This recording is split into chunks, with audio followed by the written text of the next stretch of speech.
اپنے dairy farm سے بہترین نتائج حاصل کرنے کے لیے جدید ڈیری فارمنگ کے اصولوں کو سمجھنا بہت ضروری ہے، جن میں سے سر فہرست ہیں جانوروں میں مصنوعی نسل کشی۔ ایک اندازے کے مطابق پاکستان میں تقریباً 17 کروڑ 10 لاکھ مویشی ہیں۔ ان میں صرف گائے کی تعداد تقریباً 3 کروڑ 40 لاکھ ہے، جس میں خالص ساہیوال نسل کی گائے تقریباً 37 لاکھ، جبکہ خالص چولستانی نسل کی گائے تقریباً 40 لاکھ ہیں۔ باقی تقریباً 7 کروڑ 40 لاکھ ایسے جانور ہیں جن کی نسل ناقابل شناخت ہے۔ اور آج کی بات ہم جانوروں میں نسل کشی کے بارے میں کریں گے۔ نسل کشی کا ایک طریقہ ہے روایتی اور دوسرا ہے جدید طریقہ، جسے AI یعنی آرٹیفیشل انسیمینیشن بھی کہتے ہیں۔ روایتی طریقے میں سانڈ یا بیل سے ملاپ کرایا جاتا ہے۔ اگرچہ یہ طریقہ بظاہر آسان اور اس کے نتیجے میں شرح حمل بظاہر کافی زیادہ معلوم ہوتی ہے، لیکن اس کے مسائل اس کے فوائد سے کہیں زیادہ ہیں۔ پاکستان میں بدقسمتی سے جانوروں کی نسل کا ریکارڈ موجود نہیں، اس لیے نر جانور کا انتخاب غیر سائنسی بنیادوں پر صرف ظاہری شکل و شباہت اور جسامت کی بنیاد پر کیا جاتا ہے، جو بہتر نتائج نہیں دیتا۔ روایتی طریقے مسائل۔ روایتی طریقے سے کی جانے والی نسل کشی کے 5 نمایاں مسائل ہیں۔ نمبر 1، اس طریقے سے کی جانے والی نسل کشی سے تولیدی امراض پھیل سکتے ہیں۔ نمبر 2، اس طریقے میں زیادہ تعداد میں سانڈوں یا بیلوں کی ضرورت ہوتی ہے۔ نمبر 3، معیاری سانڈ یا بیل بآسانی نہیں ملتا۔ نمبر 4، ظالمانہ استعمال سے سانڈ یا بیل ناکارہ ہو جاتے ہیں۔ نمبر 5، بہترین نسل کے بچے پیدا کرنے کے لیے بہت لمبا عرصہ درکار ہوتا ہے۔ ان تمام مسائل کا حل جدید طریقہ نسل کشی ہے، جس کے نمایاں فوائد یہ ہیں۔ نسل کشی کے جدید طریقہ کار میں پیداواری لحاظ سے اعلیٰ شجرہ نسب کے حامل نر جانوروں کا استعمال کیا جاتا ہے اور ان کا انتخاب جدید سائنسی بنیادوں پر کیا جاتا ہے، جس سے ان کی نسل صحت مند اور دودھ کی زیادہ پیداوار دینے والی ہوتی ہے۔ ناقابل شناخت نسلوں میں جدید طریقہ مصنوعی نسل کشی سے آپ بہترین پیداواری اور صاف نسل حاصل کر سکتے ہیں۔ اس طریقے سے جنسی بیماریاں دور رہتی ہیں، ریکارڈ رکھنے میں آسانی ہوتی ہے اور جدید ٹیکنالوجی کے ذریعے ایک سانڈ یا بیل سے حاصل کیے گئے تولیدی مادے سے کثیر تعداد میں مادہ جانوروں کو حاملہ کیا جا سکتا ہے۔ بہترین نتائج کے لیے ضروری اقدامات۔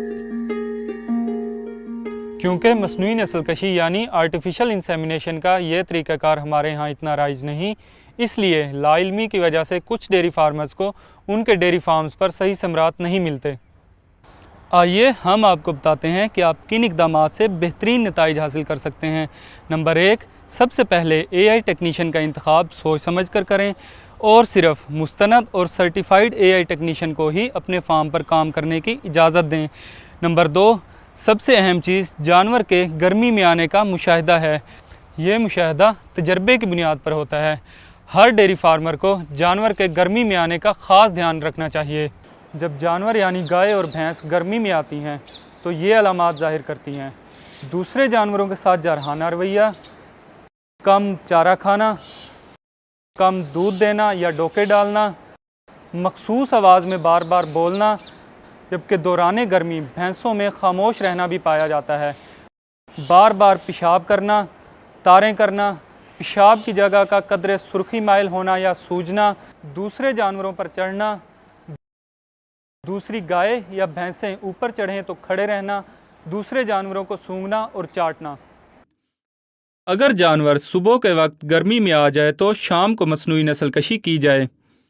مصنوعی نسل کشی کا درست وقت جانور کی گرمی شروع ہونے سے 12 سے 16 گھنٹے بعد ہوتا ہے، کیونکہ جانور کی گرمی اس وقت عروج پر ہوتی ہے۔ یاد رکھیے، ایک دفعہ گرمی کا ضائع ہو جانا حمل میں کم از کم 21 دن کی تاخیر کر دے گا، جس کا مطلب ہے معاشی نقصان۔ سیمن کا انتخاب۔ سیمن کا انتخاب کرتے وقت یہ اندازہ کر لیں کہ اگلی نسل میں آپ کو کون سی خصوصیات درکار ہیں۔ اگلی نسل میں ہمیں ایسے جانور درکار ہیں جو کہ ماحول کے ساتھ بہتر مطابقت رکھتے ہوں، دودھ کی پیداواری صلاحیت زیادہ ہو، حیوانہ کی بناوٹ کشادہ ہو اور خوبصورت ہو، مضبوط جسم اور بہتر قوت مدافعت کے حامل ہوں۔ کون سا سیمن؟ کب؟